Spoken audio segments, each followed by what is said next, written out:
Headlines के आग कनालू अहम ख़बर है। मलीर में बेदर्दी सां क़त्ल थियल नौजवान नाज़िम जोखियो क़त्ल केस में गिरफ़्तार 3 जवाबदार अगूणो यूसी चेयरमैन अब्दुल रज़ाक सालार, महराज ऐं ख़ालिद जुडिशल मैजिस्ट्रेट की अदालत में पेश थिया आहिनि।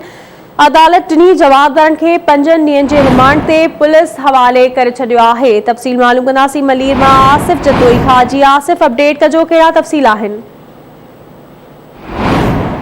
कतल केस में अॼु जेको आहे सो हिकिड़ी पेशरफ़्त थी आहे त तव्हांखे ॿुधायां त 3 जेके काल जेका सो FIR में जेके वधीक नाला विधा विया हुआ उन्हनि मां तव्हांखे ॿुधायां त 3 मुलज़िम जेके आहिनि ऐं अब्दुल रज़ाक सालार जेको अॻूणो यूसी चेयरमैन बि हुयो, उन समेत महराज ख़ालिद खे जेको आहे सो मलीर अदालत में पेश कयो वियो। तव्हांखे ॿुधायां त जुडिशल मैजिस्ट्रेट खे पुलिस जे 3 ॾींहनि जे रिमांड जेको आहे सो 5 ॾींहनि जे रिमांड ते जेको पुलिस हवाले कयो आहे।